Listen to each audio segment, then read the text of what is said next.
Welcome back to the Comp Closet podcast. Thank you so much for tuning in. I'm your host, Ciara Moore, and today we are joined by a beautiful FMG International Fitness Champion. She's a mum and also an elite fitness and lifestyle coach. She's currently on prep for her next FMG show, which is so exciting. Ciara Martinez, welcome. Hi, thank you so much for having me. I've listened to your show for so long, so to be on here is crazy. And on the day that your episode released as well. So I that's so know, what are the exciting. chances? I I know. absolutely love I love listening to your podcast as well, and I'm so excited to hear more about your story. So tell me about what life kind of looked like for you in the early days and how you got into fitness. Like, were you always kind of into it from the start? Well, in high school, I did cheerleading and soccer, so I was always like on team sports and things like that. Got away from it in college, but kind of still always wanted to work out. I was always looking for that quick fix. I've tried every diet pill, everything, because I always set a little heavier. My family genetics is bigger, but we do have the ability to build a lot of muscle, so that's really awesome. But if we don't manage it, we get big fast. Like that's just our genetics. Kind of up and down the same 20 pounds through majority of my 20s, and then had my two children. And after my son was born, I had a 1.5 year old and a newborn baby. I broke my leg 6 weeks later. Then my husband, we got transferred from Texas to Florida, so we had to move across country. He's working 70 hours a week. I had a newborn baby and a toddler in a place where I knew no one, and I fell into a really deep depression. Was binge eating and drinking all the things and worked my way up to 225 pounds. So this was like 2016, and I was suicidal. It was horrible, and I was like, I can't be this type of mom. They do not deserve this to as an example for how a human should be, a mother, a woman, anything. So I slowly got my stuff together. I started doing the keto diet. That's how I lost majority of my weight. And then after I hit my goal weight at the time, it was like 70 pounds. I was like, oh, what else can I do? And then I was like, oh my God, I want to compete. And that was in like 2017 or 18. And then I just haven't looked back since then.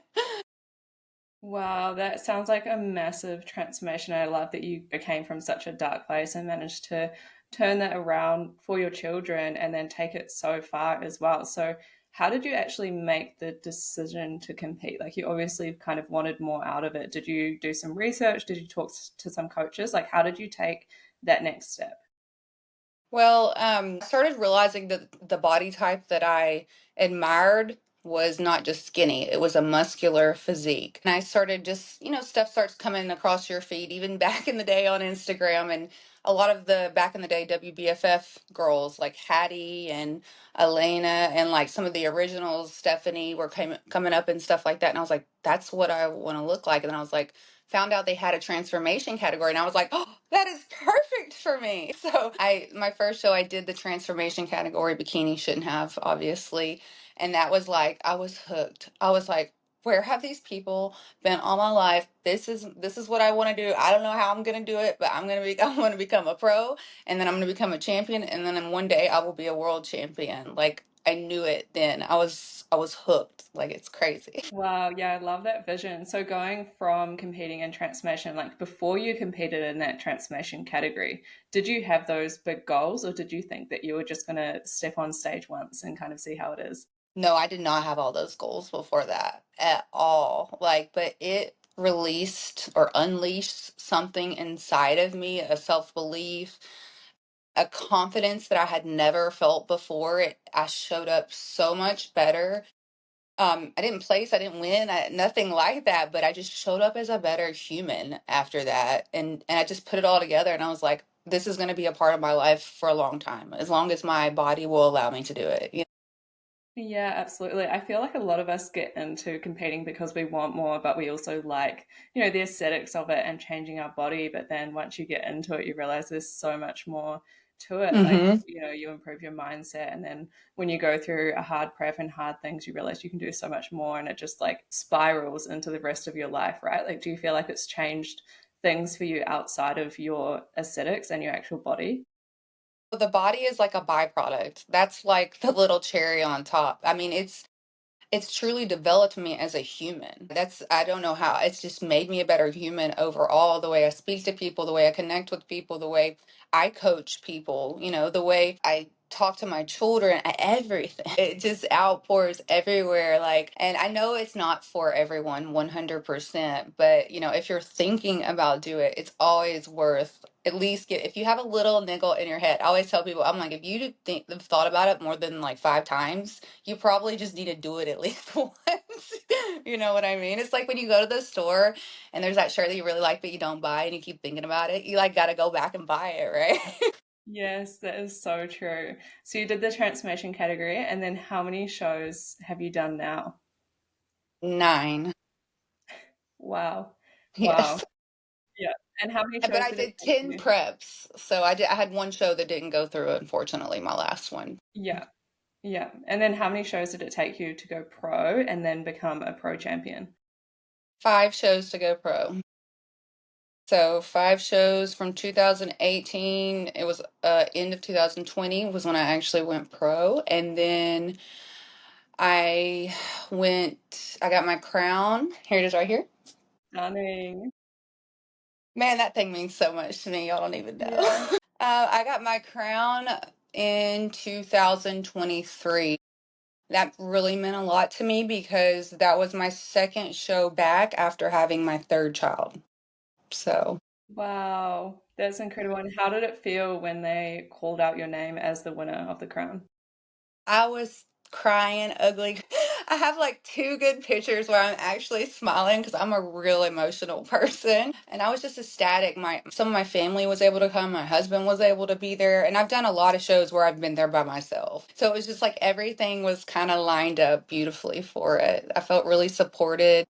I worked so hard and so many years for it. Everyone just sees the end, you know what I mean? And they don't realize how long it's been. It's just like, and it's not even about the crown, it's like a symbol of the work to me. Don't get me wrong, I love wearing that thing, but I mean, this doesn't do anything for you in real life, right? It's what I've learned along the way and the person I've become that is like the ultimate win. Like even the last show where I didn't do as well as I would have liked to, I transformed so much. Like the prize of that show was the process for me, like 100%. Do you have any advice for someone who has just started competing and they want to go pro or they want to win a crown, but they've only done like 1 or 2 shows? Just keep going. And make sure you have a good coach and know that if you have the math, if you've done a show or two, you know if you need where you need to put on size or you don't. That's something if I could go back in time, I would change because I was just addicted. I was like, show, show, show. I didn't even, like I said, I loved it. It really wasn't about the place. It's never about the placings at every show. It's just being around the environment, the energy, the people. Like I said, but yeah, you just have to keep going and you need to have a plan of action. You can't just like be all willy nilly about it. You have to make sure that you're like, well, do I need to build? If I need to build, I need to do that. Have a timeline laid out. You can't just like have things up in the air. I think that's one of the biggest things I've gained over time is the organization and planning of things over bigger timelines other than like 6 months. You know what I mean? So I know you used to be a Yes. project manager, so you've always been like super organized. I had to learn that later in life. You definitely have to be organized, but I think it is hard to develop that patience and the long term view as well. Because, if you think, okay, I'm going to have a year between shows, it sounds like a lot of time to build. But by the time you go through like the reverse diet or the recovery phase post show, like that takes a good, 3 to 6 months to get back to optimized state. And then you've got to actually build. And then you've got, 3 to 6 months prep again as well. So, like, there's your It's year like gone a almost. So big cycle. yeah, really need that long term view. And I think, like you said, having a good coach that can kind of map that out for you and be realistic really helps because it is hard to, not get FOMO and just jump back onto a stage. Mm-hmm. Yeah. I mean, it really is. I mean, even just this weekend, like I just want to, I'm like, maybe I should just hop in, but I can't. I'm not Yeah. ready at all. It's hard to build that patience. So how did becoming a mum influence your fitness journey and your lifestyle choices? I mean, they're the ultimate reason I changed everything. because I didn't have the best example set for me in terms of like how to eat and, how we were active, but it wasn't like, let's go on a walk every day or something like that.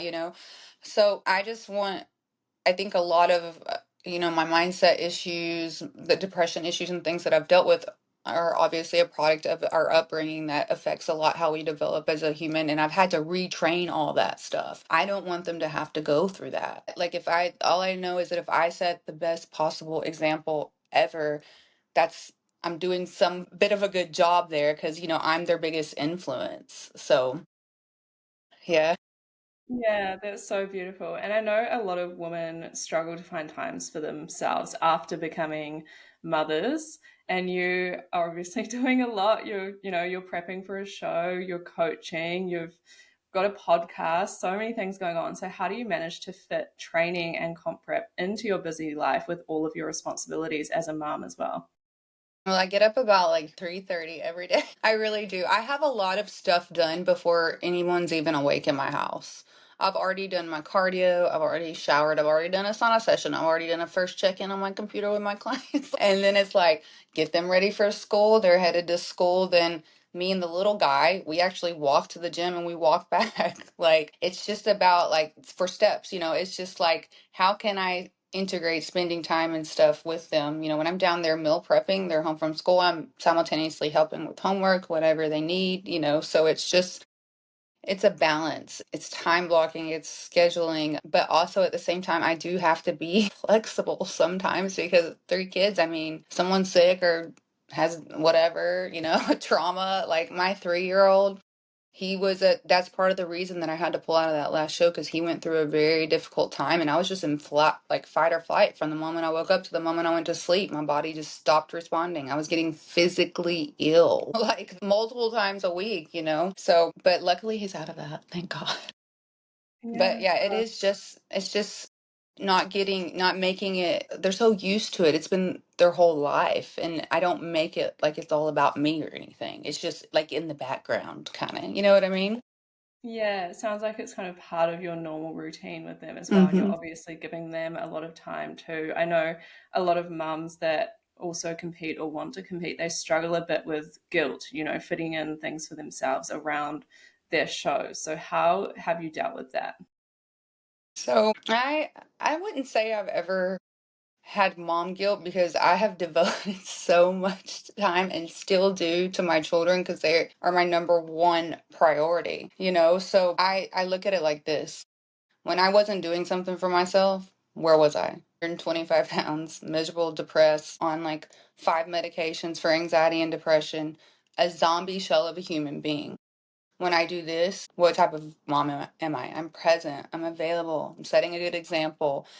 I have no mom guilt for that whatsoever. I cannot be a good mom if I'm not taking care of myself in a way that serves me. And for me, that is doing the competitions and things. I love it so much. It's a healthy outlet, and it makes me, like I said, a better person, a better mom, a better partner, a better friend, everything. Yes, that's so powerful. And I think it's amazing that your children can grow up with that example as well. Like it's just going to be normal to them to live a healthy, active lifestyle, which, would impact them in so many positive ways. So, yeah, I love that. Yeah. So, with 7-year old, she's already been asking to like meal prep. That's really wow, cool. That's like yeah, a really cool thing. that's amazing. I wish I learned that, at a younger age rather than kind of in my 20s. It would have changed so much. Me too, girl. So, with the Florida FMG show coming up in what, 9 weeks? 9 weeks. Oh my gosh. Yeah. How are you feeling about getting back on stage? If I was, I'd be lying if I said there wasn't a little bit of. I was just actually talking to Candace about this the other day. I'm scared something might happen like last time because nothing like that's ever happened to me. But then I have to look at the big picture. That was 10 preps, one where my body went haywire. But it was a outside stressor that I could not escape. And ultimately my health and my children comes first. That's number one. So that fear is definitely there. I'm trying to like turn it around in my brain all the time and just remember that, I've done it a million times before. if I can go from what I used to be to winning in a crown, like I can do it. It's not about beating anybody else, or of course I would love to win another title, but it's not about that for me. Like it's just about the whole entire thing. So Yeah, absolutely. I think, when you have something happen on a prep, it can be quite hard to kind of overcome the fear that it's going to happen again or something else is going to happen. I know a lot of people get fears around, getting injured or something happening, like, for people prepping during COVID and having cancelled shows and all of that. It's so hard not to focus on that. But is there anything that's kind of helped you with, not focusing on what might happen and just focusing on your prep instead? I am trying to like it some days it gets so bad, Sarah, honestly. I've struggled with mental health my entire life. So like my thoughts, they run rampant if I don't control it. I have to do things in like 5-minute increments sometimes. Literally like, okay, for this 5 minutes, I'm going to wash the dishes. For this 5 minutes, it just slows my brain down a little bit and makes me like focus on something for a quick amount of time because I'm also ADD. So I'm like, but it helps me slow it down, so I get hyper focused on things, and I'm not medicated or anything anymore for that. Like if I don't control it, I will literally go crazy. You know what I mean? And I've done the comparison game. I don't do any of that anymore. I don't know who's in my category. I don't know anything about that. I just have to focus on doing every single possible thing that I can do every day to be my best. Literally, it sounds cliche. Look where I can be that 1% better every day. It does work. Because, like, Yeah. maybe it's like literally a 5-minute mealtime shift. Maybe it's like, well, I was short 2 ounces of water every little sip, or like, am I getting tighter and tighter on my food? I'm not eyeballing that 85 gram of chicken, even though I know I can literally, it's like a magic trick. I can put it on there. It's exactly 85. It's a lot of mindset work. I mean, that's the biggest prize of all is like developing this and learning how to control your emotions and not let those dictate your behaviors because that will ruin your life if you live off of your emotions. Yeah, I think that sounds really powerful. Just, focusing on things for 5 minutes and focusing on that short term view rather than the whole bigger picture, which can definitely be a little overwhelming. Do you Mm-hmm. still get nervous at all about stepping on stage? 1,000%. I'm like a baby giraffe up there in high heels. No, like it's literally, I've blacked out so many times. If I didn't have photos and videos, I don't even know. I wouldn't remember it. I get really, like I said, I deal with anxiety. I get really anxious. My palms sweat, my feet sweat, and I shake a lot. Everyone says to turn that into excitement, but those are two different feelings in my body. So I've never been able to master that. If you got any tips, send them my way. And everyone's like, if you're so confident, you've done everything and you're prepared, you'll know that you're doing your best. I'm like, I do everything. I think it's just a stage fright thing. And that's another reason that I continue to do it. Ultimately, we are paying to have someone else judge our bodies. And if I wasn't a little bit scared, then it wouldn't be fun anymore either. So, Yeah, that's true. I think it's important to remember for, first time competitors or people who have only done a couple of shows that, like pros still get nervous as well. It's so normal to be nervous and a bit shaky in that. And it really doesn't matter as long as you've practiced your posing and you kind of, get your posing done on stage, which your body will kind of know how to do if you've practiced mhm. it enough. You'll be absolutely fine. Like the judges don't mark you down for shaking a little bit or anything like that. And there's so much you can do as well to portray confidence in your posing, even if you're not feeling confident. So I think that is important to remember for new competitors that, pros definitely feel nervous as well. And it's completely Yeah. normal.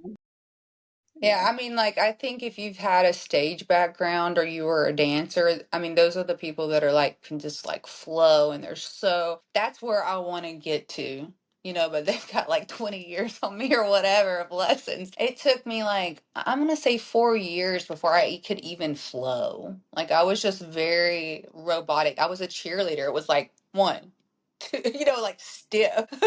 So and people underestimate how hard it is. Like the posing, like everyone's like, get a posing coach, get a posing coach, get a freaking posing coach. Yeah, Do absolutely. I not think delay that. Yeah, I think we touch on that almost every episode. Everyone's like, start posing early, get a posing coach. So it should be drilled into people like as soon as you decide you want to compete, just get a posing coach straight away. Even if you're a year out or 18 months out, like just start early because there's never, never too much time for posing.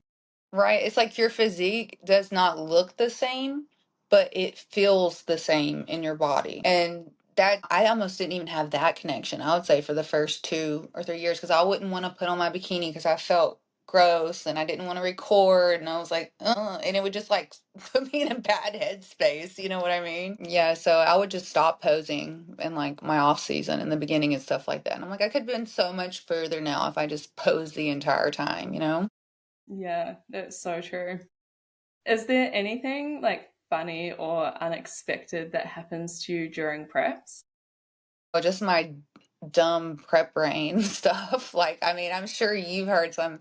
I mean, I've listened to every episode, some crazy stories. Like, I mean, like flip flops in the refrigerator, like remote in the freezer. One time, this was actually a dangerous one. I used to have one of those stove tops that is glass. You know, and it's like infrared and it heats up. I was meal prepping. I had to run and get my kids from school.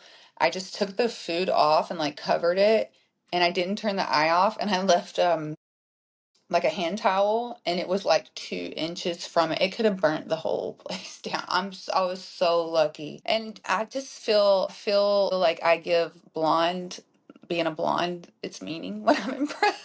'Cause I'm just no, that's literally what I feel like though. You know, you're just kind of like dingy and all over the place, but I love it. I don't know. Yeah, I can definitely relate to that. There's definitely some funny stories that I've heard from people as well. Oh my gosh, it's lucky that tea towel wasn't closer to the Oh my stove. God, I That's so know. scary. Yeah, So I have actually you? had, oh, I'm sorry. I was gonna have one more. I was at a posing session like 6 weeks out. Someone literally sawed off my Cadillac converters off of my car in the parking lot. That was the crazy story.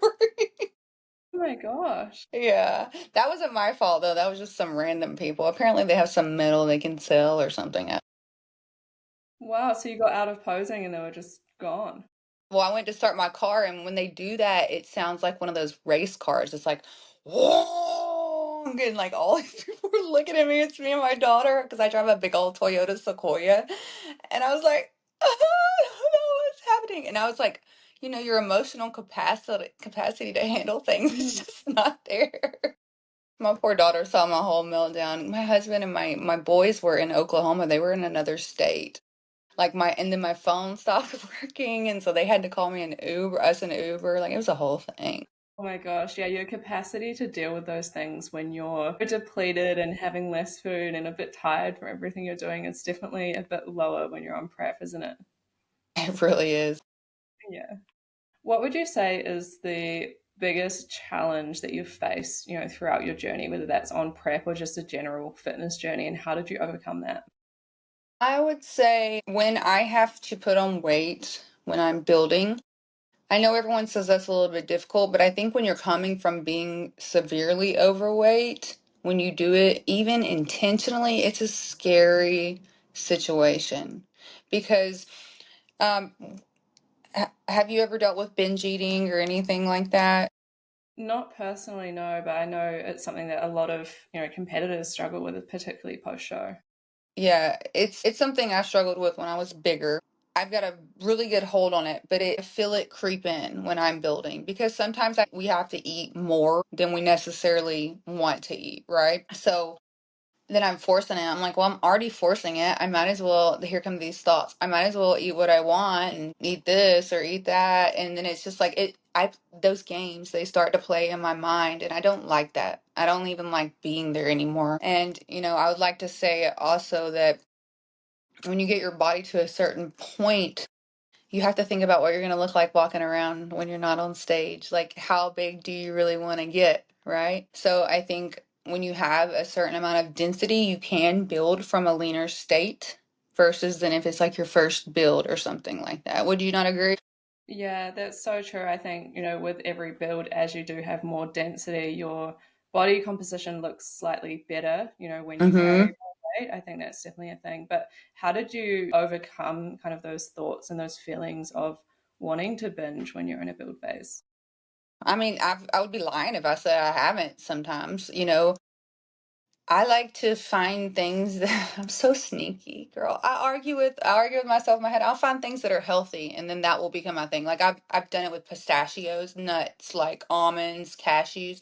You know, before you know it, you've had like six handfuls and it's your whole day's worth of food, you know what I mean? And it's like I've went through it so many times and it's like, okay, the universe is like, okay, smack in your face. How many times do you need to learn this lesson that even if it's something healthy, it is not okay to eat in excess. It really is a sin. You know, I believe in God, and you have to start to look at your body. It is a vessel that He gave us while this time, we have this time on this earth. It's a limited, opportunity here, and we have to take care of it. It's not just about, I love the stage, I love this physique. It's about longevity for me. I'm about to be 40 years old. I want to be running around at like 75, like these bodybuilder ladies I'm seeing on Instagram right now, I want to feel good. I want to live long. I want to prevent disease and aging as much as possible. It's about so much more, and I just have to remember those things when I feel those challenging thoughts and feelings coming in. Yeah, I love that. And have you ever had any moments of like overwhelming doubt or self doubt? Yeah, in the beginning, a lot. Even after my last show, I'm not gonna lie, because, with the switch of the federation and everything, everything's a little different, what they're looking for. And to be fair, the shows over there in Australia, they're just night. I feel like they're a lot different than ours over here. Our physiques were always a little bit softer. We're working on improving it though, girl. Like when you were on ours, I'm like, what do y'all have in the water? What's in the food? Why is I mean, like I've been training for almost 10 years. I don't understand. But it's just it's a lot, girl. It's so much. Yeah, and how do you kind of overcome those feelings of self-doubt? I know you mentioned before that you try not to get into the trap of comparing yourself to others and things, but is there anything else that helps you?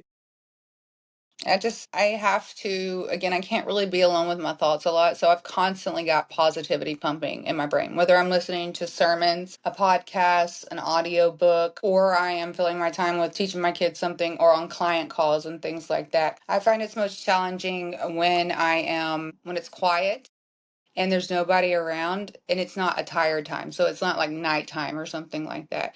If I exhaust myself enough and keep my ears filled with positivity enough, I have no ability to think about anything else, right? Because I am practicing what the type of person that I want to be. I am feeding my mind everything it needs to be that. I am implying the actions to become that every single day. And that's all I can do. Yes, I love that. Absolutely. I definitely think that helps, like, filling your head with positive things. Like, if you're watching, negative things like the news and surrounding yourself with negative people, then it's going to be so different to, surrounding yourself with positive, uplifting people, listening to podcasts and just filling your head with those positive things. It's so, so powerful.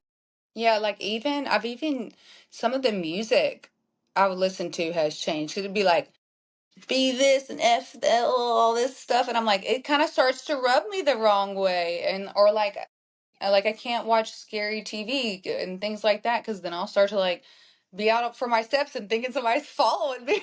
That stuff, it affects your subconscious, like everything you're viewing on your phone, everything you're watching on TV, the words you are hearing, it is affecting how you think and feel about yourself deep down and your perception of the world and others. So like if you have the negative stuff in there, it's got to go.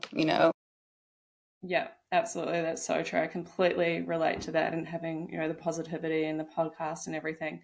But in saying that, I can't not watch, murders and horror things. I can't. I'm a big scare. I will be if we watch a scary movie or went to a haunted house. My husband, I would be calling him. Somebody's upstairs. Somebody's downstairs. You got to come home from work. Like that's me. Wow. Yeah, maybe we avoid that for you then.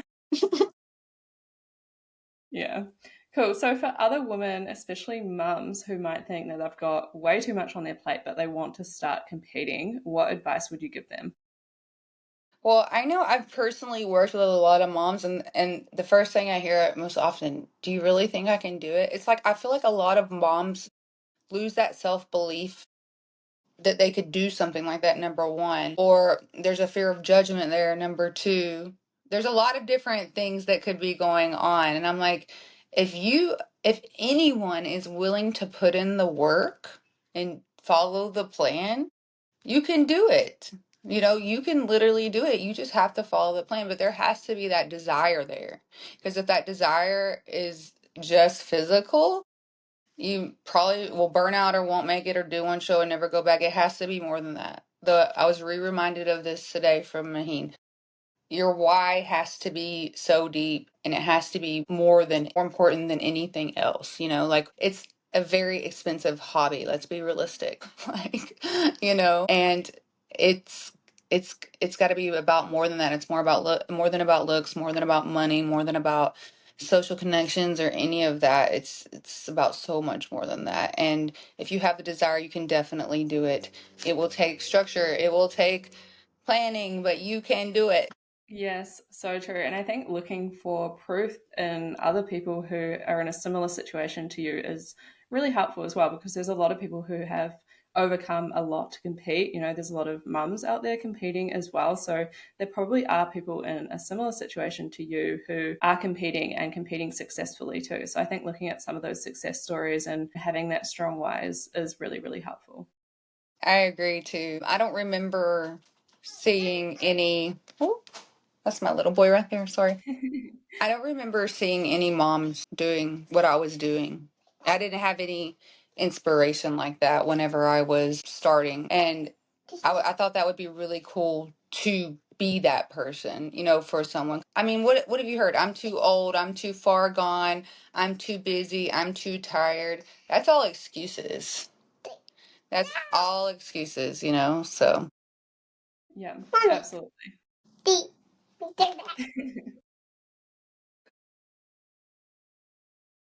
go show daddy. Go show daddy.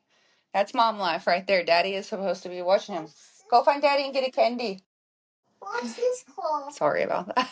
What's That's this called? okay. So, looking ahead, what are your competitive goals after the FMG Florida show? Well, one day I will be a world champion.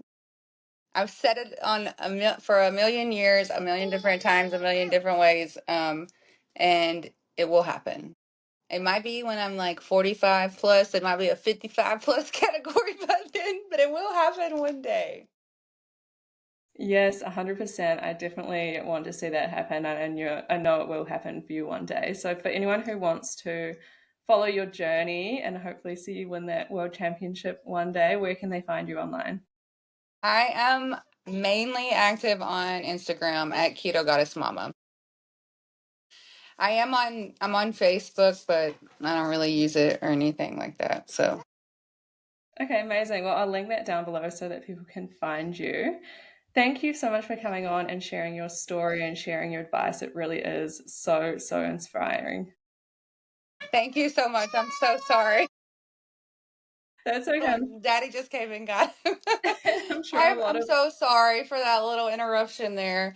I really appreciate you taking the time to have me on your podcast. I re-listened to ours today. It was so good. We so enjoyed having you, and wish you all the success. And I love following you as well. It is absolutely so inspiring. You always post something inspiring every day, and I'm trying to do better. Everyone's like, "You're doing better." Do a little bit more better. That is the thing though. One thing about being a mom is like Instagram comes last. So I yeah. do need to do better about that. So I might need to be reaching out to you soon.